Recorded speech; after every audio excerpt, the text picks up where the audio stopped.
Hey everybody, and welcome back to Kerbal Space Program RP-0. This is our weekly Twitch recap episode where we gently touch on everything that we did during the Wednesday live show. And this week we were taking a look at the Perseus 1 and getting it set up for missions to Mars and possibly Venus. If we can ever manage to get the station off the ground. Anyway, this is what we called the Artemis 5L Super. We have one of these craft currently in orbit of the moon. That's where we do all of our proving ground, so it does have yet to prove itself on reentry, but I have every confidence in the world that it's going to work out just fine and re-enter the atmosphere without any explosions that were unintentional, etc. But just like our Artemis 3M, Artemis 4M systems, that instead of carrying a lander for use on the moon, they carry a habitat section here in the interstage. And, well, we need to build a new one. The current Artemis 4M that is attached to Harmonia Station in orbit of Mars has a habitat that's suitable for 3 Kerbals for a duration of about a year. And that's because sometimes those trips back from Mars can take like 300 some odd days. We need to plan for similar circumstance for 4 Kerbals, or 6 Kerbals is the capacity of this craft, although I think honestly we might just do our first missions out to Venus with 4. We do have plans in the work to take this craft out to Mars with 2 Kerbals in it, but return with 6, because we're going to send another 4 with the Mars drop base. So after much deliberation, we decided to go with this kind of station core part thing, because it is connected living space compliant.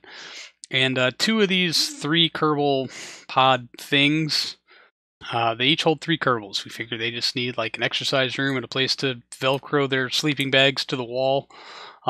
Maybe get some exercise, stretching, or something.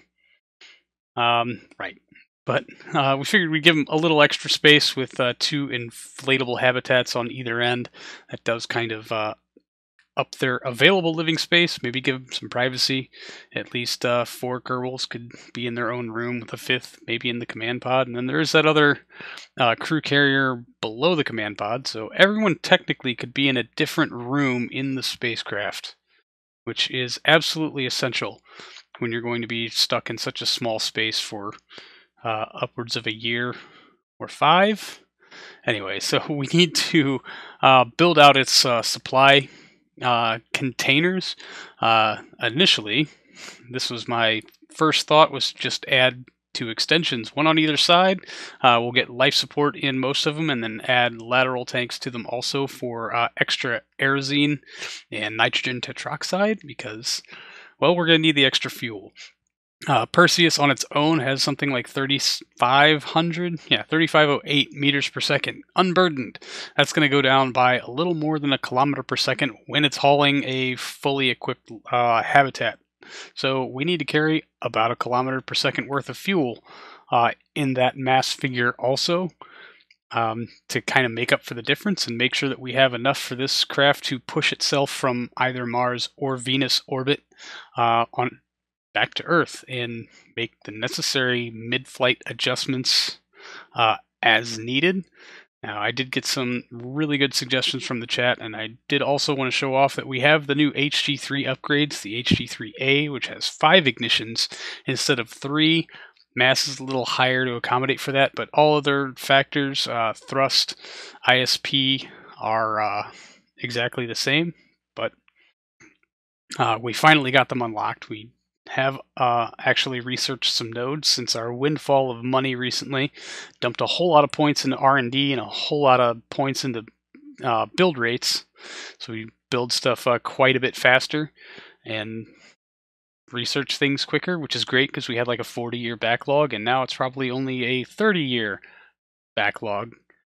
So again, back to my initial plans for this was 2 fuel cells on the sides of the life support containers, and then hopefully we could measure out exactly how big those fuel cells are going to need to be if we are going to provide enough fuel to make up for the weight difference, and at least factor that into the total mass of the habitat itself. I mean, it would be ideal, but the plan currently, at least for the Venus mission, which is why this is not getting a heat shield, is because that's currently what we are building for, is to propulsively capture in Venus orbit, and hopefully by do so on the back of that HG3 stage, that will push us there and then turn us around. It has solar panels and radiators on that stage now to preserve some of that fuel for it. We will, of course, need thrusters to give this thing leverage for proper maneuvering. But yeah, so we need enough excess delta V in the HG3 stage to at least start a capture maneuver. It doesn't have to by any means finish it. We can probably finish it on the back of our service propulsion engine and then refuel from the space station supplies. Of course, we will be shipping out containers with extra supplies in them, and this is where we get about the 1 meter per second or 1 kilometer per second loss. Now, it was suggested from the chat that I could get a lot more volume per area if we did these wasted tanks with a dome on top, which I actually thought looked pretty cool. But it is 2 tanks instead of 1, which I don't know. I think we can make the sacrifice on that much of the part count, but if we set both of these to life support, we actually get a lot more of it. As you can see now, we've got that copied over with all of its supplies, 339 days. So we'll size this up a little bit because we want our total endurance to be somewhere around a year, just in case it takes 350, 360 some odd days to complete any one leg of the journey. We don't have to worry about them running out of oxygen or sandwiches, more importantly. But it does lack fuel. We do absolutely need to bring extra fuel along with us, so we'll just make it look kind of like a frog. Give our little froggy some eyes, and then some difficulty on how exactly to place the solar panel and how to get it aligned better. Always interesting how you can't really place things very well on the very tip of a rounded tank without using something that snaps quickly to the node like a strut. But I did want to save the additional part. I did try to do it with this copy, or that method. Doesn't work. So I'll just take my hand-placed version for now. We are going to need thrusters, and I think honestly this is where we can make up our part difference, because now we no longer need any of those thrusters that were on the habitat, and we can just get away with having just 4 thrusters, which is a whole lot better than what we had before. Like 14.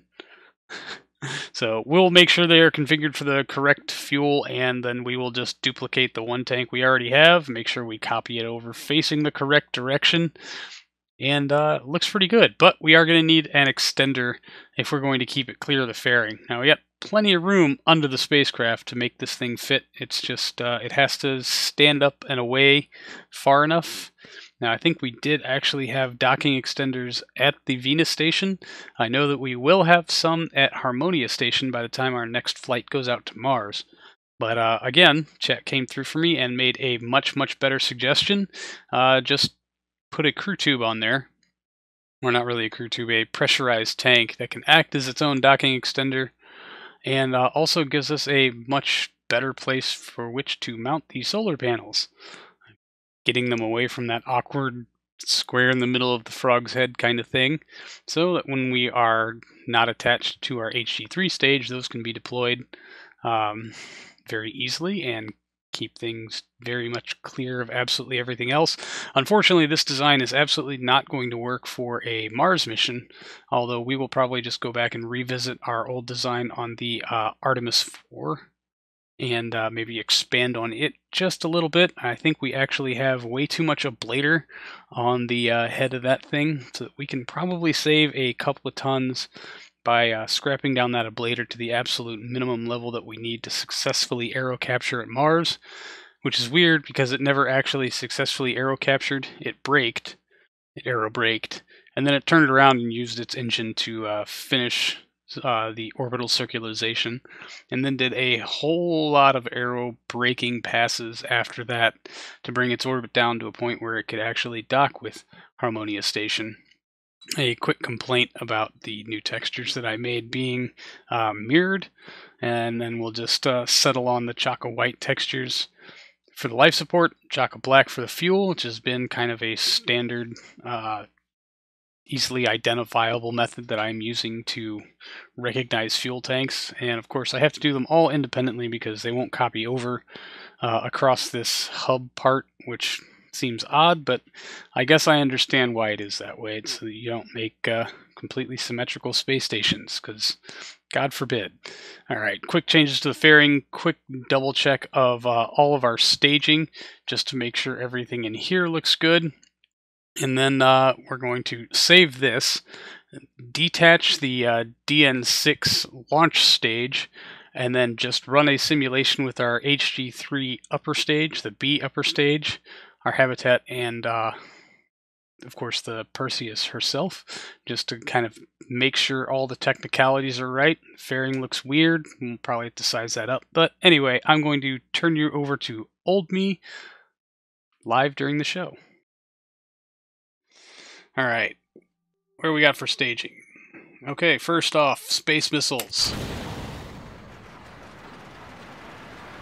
Oh, come on. Oh, I thought the game crashed. No, it just lagged. Well, that thing is now on its way. Save it for Mars landing. Whiskey is critical for crew landings. True that. So save it for the Mars base landing live stream, please, hype. I will neither confirm nor deny that there might be a Mars base landing during a 24-hour live stream done in the first week of November to benefit Extra Life.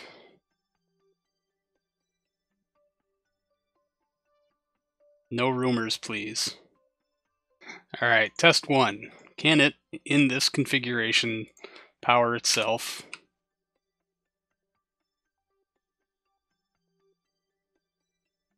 Yes.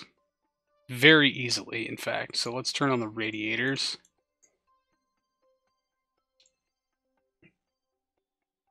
How about now? Yes. Quite easily. SAS to arm. Ullage. But not with Bowman piloting. Double check your RCS staging. RCS staging doesn't matter in 1.1.3. You can just turn on the RCS and it turns on all of them. I don't think they got the staging part of it implemented until 1.2.2.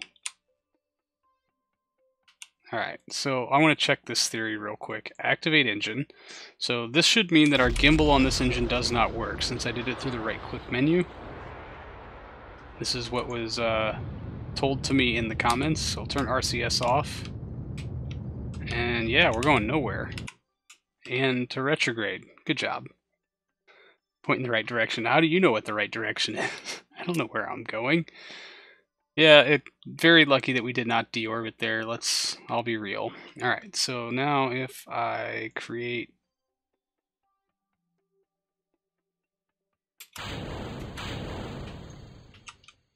So now does the gimbal work? Yes, look at that gimbal. Look at that gimbal. It's a happy gimbal. That is really interesting. But gimbals need to be staged to activate correctly. I had never considered that as a thing.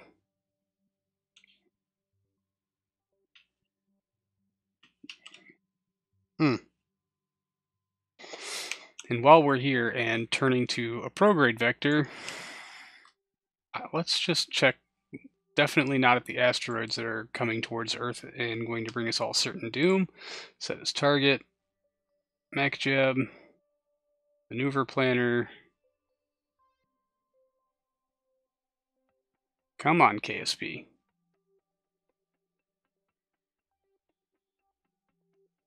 Plus DV 3.5. We have 3.8.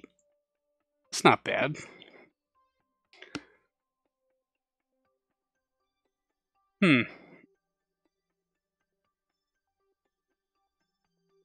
half of the chute's open while being drunk. Great. All chutes. Please no alcohol during Mars landing. No promises. Moon landing plus alcohol is fun. Yes. ASAP.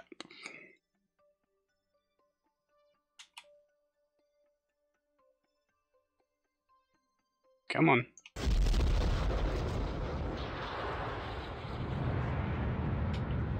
Oh, so much better with a gimbal. My god. So much better.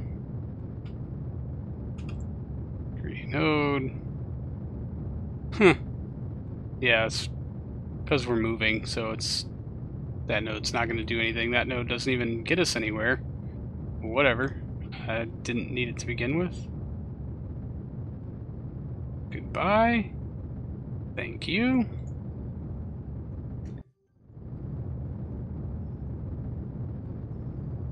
Deviation is very interesting. Alright. Where are you going, homie?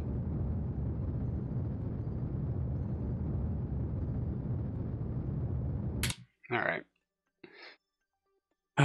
So now the fun part. Jettison.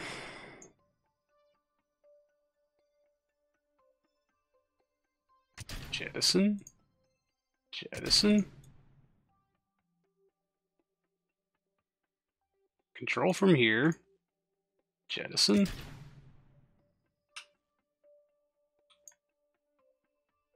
Set as target.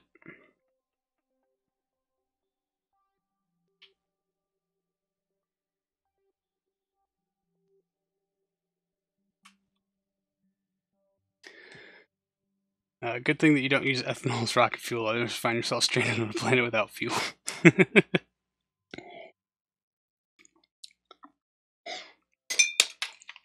Oop, knocking everything over. Oh, come on, SAS. Alright, all I really need to see is the amount of delta V with the habitat attached from the service propulsion engine without banging into too many things.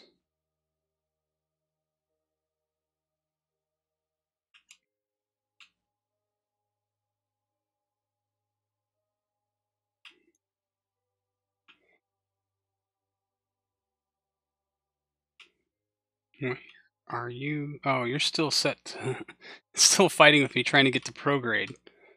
That's interesting. Ooh, excuse me.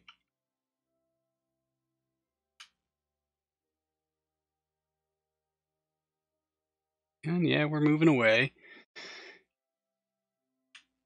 Crash docking. This is where the fun will begin. Yes. The fun will be beginning shortly. Prequel memes and KSP streams. Yes, I am a cheaty McCheat face. Yeah, and good call on not to prograde. That would have been absolutely tragic. Had it been a thing for way too long.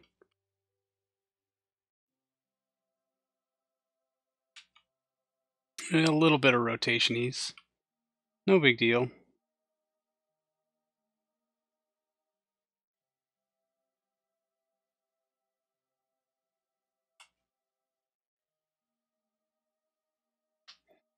Alright, let's have a look at our angles. You have to go, unfortunately. Have fun. See you in the Discord. Thanks for coming by, Niman.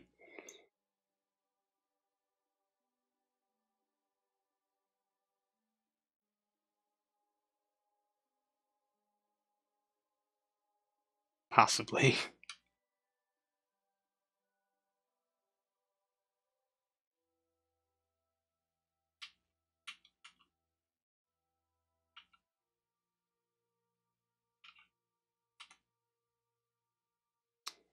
Alright, paint scrape.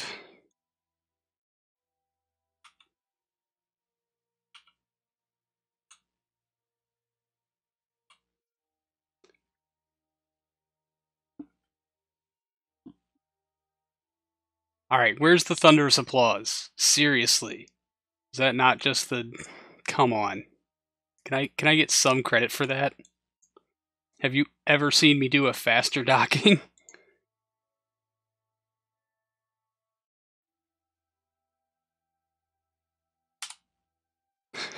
Are you not entertained? I see. This is, you get a whiskey and a beer in me, and this is how docking happens. 1/4 portion. Yes. This is what happens when you get beer once a week. It does make your docking so much better, though. Oh, that's actually pretty cool looking. Wookie, mad props, dude. This is actually kinda awesome.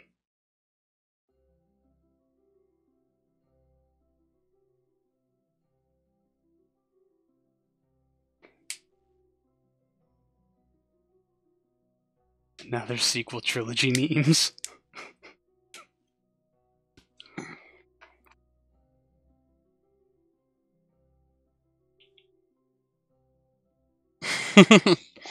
He probably had DPAI open in the background on the second monitor. Traitors. Heretic.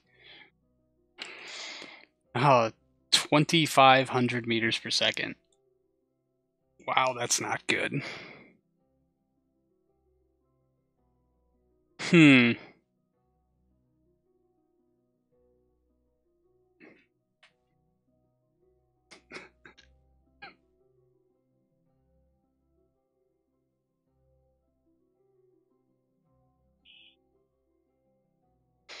Now, which side has the door? This side has a door. Jettison. Yay, that gave us a couple free meters per secondage. This side has a door. Profit. Do we have anything in these? We can't check inventory from the inside. Alright, so we will probably convert these tanks. They hold a lot of lithium hydroxide because they were intended to resupply Harmonia and Tremonia Station. I can replace the structural bit with more fuel tanks. Looks like the Froggy is too fat. There are no sequels here, unless you brought them with you. Yeah, this is the cost of needing so many snacks. And that also, we're probably going to have to actually update our lifter, or we're going to have to just settle in doing this as a multiple launch kind of thing. And that we'll put Perseus in orbit on its own, and then bring the habitat up separately with a fully fueled, much larger triple HG3 powered upper stage. Can mount more fuel bubbles to the extender. We could do that, but we're already, we're right at the limits of what this HG3 will push even to Venus. It's a little bit further to Mars. So it's basically, we're going to need to update the B upper stage, and we're going to need to make it a little more powerful so that we can push all of this mass as far as Venus in one go. Good news is this thing, the Perseus, weighs like 93 tons. We could put that to orbit unassisted on like a DN1. Because it will just have it, and then it'll just park there. It'll get rid of its hydrolock stage, and then we bring up the habitat maybe on a absolutely cantankerously massive updated upper stage. Like I said, maybe 3 HG3s at full runtime, and that would sit on top as probably a DN6 because it'll be massive and huge, and then we dock the two together, possibly in this exact configuration, and push the Perseus backwards onto Venus. The fact that it can only get 2,500 meters per second doesn't bode well for a return trip. We might need to think about an external disposable fuel tank that goes with it at some point to do something. Been lurking while playing, just did my first orbit of Minmus. So much science. Learning so much. Thanks. Well, thanks for coming by. I appreciate it, definitely. I'm glad your missions are going well. Alright, so thoughts from the peanut gallery. not that you guys are peanuts, y'all are awesome, about how to pursue this mission, because this Delta V figure is not really doing it for me. The thing with the Artemis 3, and I guess we have yet to see if Artemis 4 will make it back. I'm just kind of on faith that it will, because it's got that massive fuel tank inside the hab.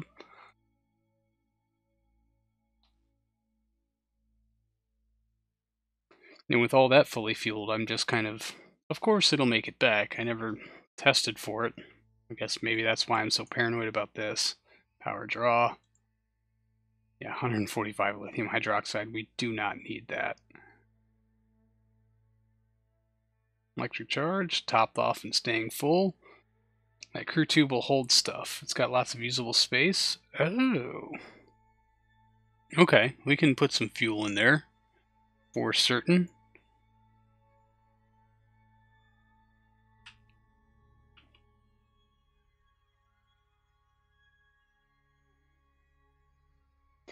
I wish I could scale up these crew tubes, though. Just, they would look so much better. Vest foils in attack position. It only works if you say it with a very slight southern drawl.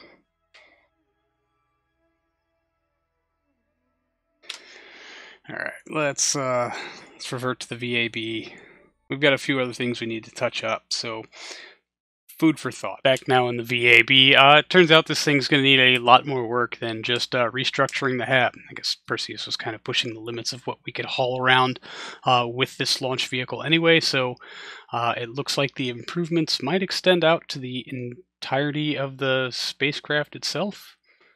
Well, time will tell, but I guess we'll be getting to that either off-camera or possibly in future live streams if anyone wants to tolerate watching me change textures of things for an hour at a time. So anyway, that's going to do it for this episode, everybody. Thank you so much for hanging out. I really do appreciate it, and I'll see all of you in the next one. So until then, see you later.